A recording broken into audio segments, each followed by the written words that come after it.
अनुरोध गर्दछु उहाँलाई जोरदार तालीले स्वागत गरौँ। ए छोरी एक्जाम दिएर आयौ? एक्जाम कस्तो भयो? राम्रै भयो मामु। तिम्रो यास्तीको एक्जाम पनि सक्यो, अब तिमी के पढ्ने सोच छ त? मामु मेरो त नर्सिङ पढ्ने सोच छ। हो र छोरी, मेरो पनि नर्सिङ पढ्ने इच्छा थियो। एकपल्ट म बाबाले सोधिहेर्छु नि। अनि मामु हजुरलाई चाहिँ नर्सिङको बारेमा चाहिँ के कुराहरू थाहा छ नि? छोरी, मलाई थाहा भएको चाहिँ फ्लोरेन्स नाइटिङ्गेलको बारेमा हो। उहाँ चाहिँ 12 मे 1820 मा जन्मिनु भएको थियो। उहाँ चाहिँ भारतीय भएको सोल्जर्सहरूलाई भएको थियो।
सो गाइज अब चाहिँ हामी क्विज कम्पिटिसन सुरु गर्छौँ। त्यसमा चाहिँ म पनि हुन्छु र हामी चाहिँ यहाँ हेरिरहेछौँ के कसो गर्ने भनेर। हामीलाई केही थाहा थिएन, नो आइडिया हेर्नु यसरी बसिरहेको छौँ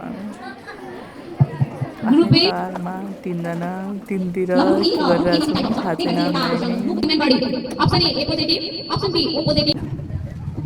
अनि गाइज हामीलाई चाहिँ केही थाहा छैन हामी यहाँ के गरिरहेको छौँ भनेर, के क्वेसन आउँछ भनेर।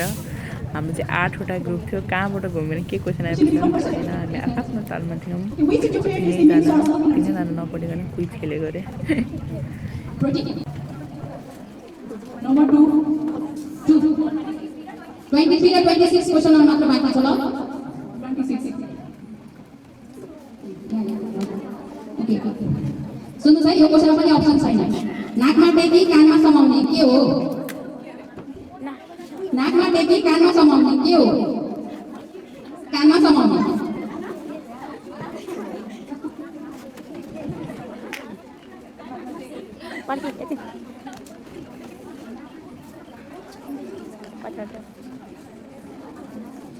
यहाँ चाहिँ एउटा क्वेसन आएको नाकमा टेकी कानमा समाउने के हो? के अरे लोरो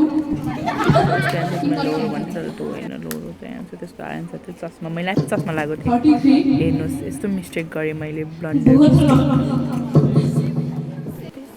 अब चाहिँ यहाँ कसले जित्छ कसले जितेन भनेको थियौँ। हामी चाहिँ हाम्रो 2जना ग्रुपमा चाहिँ टक्कर भएको थियो, त्यसमा चाहिँ हाम्रो ग्रुप पनि परेको थियो। हाम्रो थाहा पनि थियो कति मार्क्स के आएको थियो भनेर, तर हाम्रो एउटा ग्रुप र अर्को ग्रुपको चाहिँ टाई भएको थियो।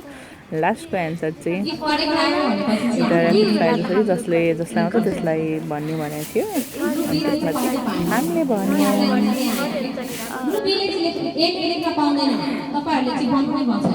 उनीहरुको आन्सर राइट स्पेलिङ ठीक भइहाल्यो भनेपछि चाहिँ भइहाल्यो।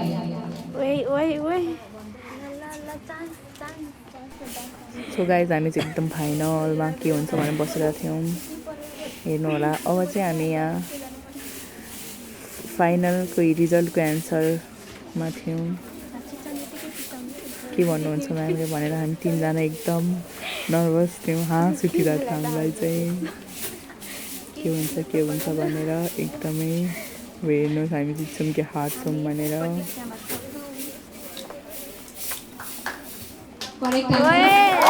हामीले जित्यौँ गाइज।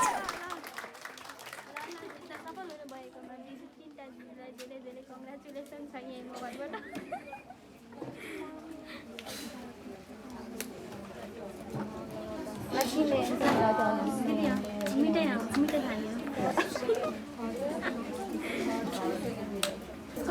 अनि चाहिँ हामी यस्तो जितेको नाटक देखायौँ अनि त्यस पछाडि चाहिँ हामीले प्राइजहरू डिस्ट्रिब्युट गर्ने सर्टेन कार्यक्रम थियो अनि त्यो कार्यक्रम सकायौँ प्रोग्राम सकायौँ अनि त्यस पछाडि चाहिँ त्यसको चाहिँ मसित धेरै भिडियोहरू रहेछ सर्टेन ग्रुपहरू रहेछ त्यति मात्र छ अनि हामी चाहिँ कार्यक्रमको लास्टमा यस्तो राख्ने त्यसरी अनि हामी चाहिँ केक काट्ने तयारीतर्फ लाग्यौँ केक काट्नुभयो एकछिन रमाइलो गऱ्यौँ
त्यसपछि चाहिँ हामी सबै आफ्नो कामहरूतर्फ लाग्यौँ एकछिन नाच्यौँ अनि सबै हामी आफ्नो आफ्नो होस्टेलतर्फ लाग्यौँ thank you guys for watching bye by